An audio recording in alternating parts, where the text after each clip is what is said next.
नमस्कार, तरुण भारत न्यूज बुलेटिनमध्ये आपल्या सर्वांचं स्वागत. पाहूयात स्थानिक घडामोडी. खानापूरमध्ये प्रशासनाकडून दडपशाही सुरू असून आज बेळगाव खानापूर रोडवरील महाराष्ट्र एकीकरण समितीच्या कार्यालयाचा फलक अधिकाऱ्यांनी प्रचंड बंदोबस्तात जप्त केला. त्यामुळे संतप्त झालेल्या समितीच्या कार्यकर्त्यांनी प्रशासनाचा निषेध करत रस्त्यावर उतरून आंदोलन केलं.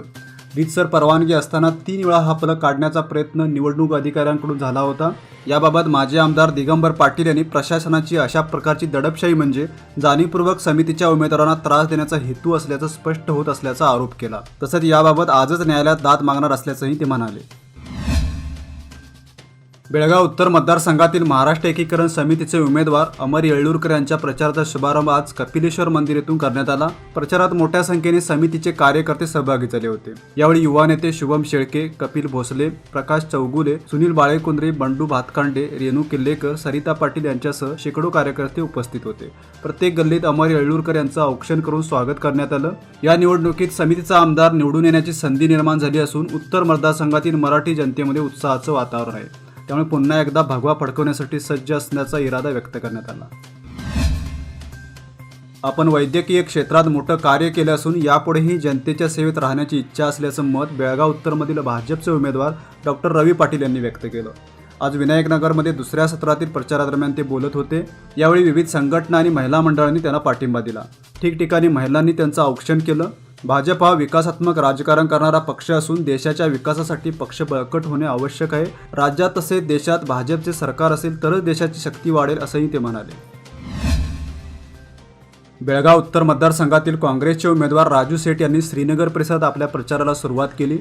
नागरिकांच्या घरोघरी जाऊन काँग्रेसला मतदान करण्याचं त्यांनी आवाहन केलं. तसेच जनतेच्या समस्या जाणून घेतल्या. त्याप्रसंगी विविध संघटना आणि महिला मंडळांनी त्यांना पाठिंबा दिला. यावेळी राजू शेठ यांनी नागरिकांच्या समस्या सोडवण्याचं आश्वासन दिलं. माजी मंत्री व कित्तूरचे माजी आमदार DB इनामदार यांचं दीर्घ आजारानं आज निधन झालं. दीर्घकाळापासून फुफ्फुस आणि यकृताच्या समस्याने ते त्रस्त होते. बेंगळूरमधील मणिपाल हॉस्पिटलमध्ये त्यांच्यावर उपचार सुरू होते. दरम्यान उद्या त्यांच्या मूळ गावी नेगिनाळ येथे त्यांच्या पार्थिवावर अंत्यसंस्कार करण्यात येणार आहेत. DB इनामदार हे 5 वेळा आमदार म्हणून निवडून आले होते. तसेच राणी शुगर्सच्या सहकारी साखर कारखान्याचे ते बरीच वर्षे चेअरमन होते. प्रशासनाने अंतिम मतदार यादी केवळ कन्नड भाषेत प्रसिद्ध केली होती.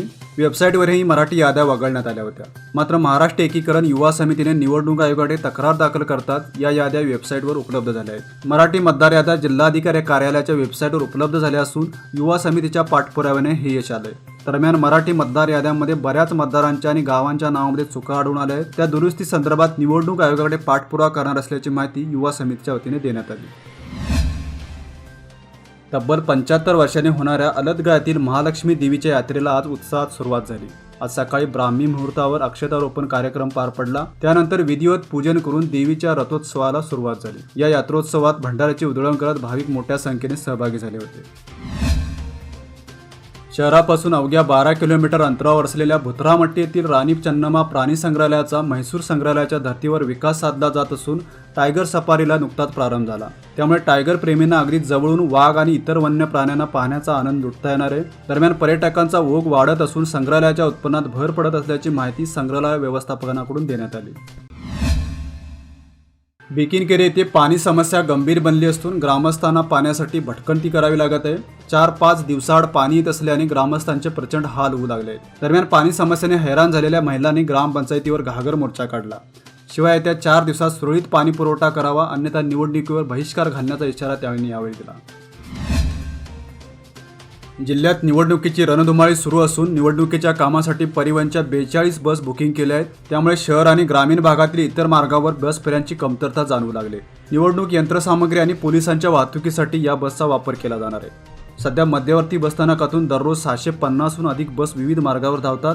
यापैकी काही बस आता निवडणुकीच्या कामासाठी धावत आहेत. तसेच इतर कामांसाठी पुन्हा परिवहनच्या बस बुकिंग केल्या जाणार आहेत. त्यामुळे स्थानिक बस वाहतुकीवर याचा ताण वाढण्याची शक्यता आहे. सध्या प्रचाराला वेग आला असून बेळगाव दक्षिणचे महाराष्ट्र एकीकरण समितीचे उमेदवार रमाकांत कुंडुस्कर यांनी आज शास्त्रीनगर गुडशेड रोड भागात पदयात्रा काढली. घरोघरी जाऊन त्यांनी मतदारांची भेट घेऊन प्रचंड मतांनी निवडून देण्याचं आवाहन केलं. महिलांनी ठिकठिकाणी त्यांचं औक्षण करून आशीर्वाद दिले. या पदयात्रेत महाराष्ट्र एकीकरण समितीचे कार्यकर्ते मोठ्या संख्येने सहभागी झाले होते. आजच्या बुलेटिनमध्ये इथेच थांबूया. अधिक माहिती आणि ताज्या घडामोडींसाठी पाहत राहा Tarun Bharat YouTube channel. Subscribe करा, लाईक करा आणि जरूर शेअर करा. तसेच दररोज सकाळी वाचा दैनिक तरुण भारत.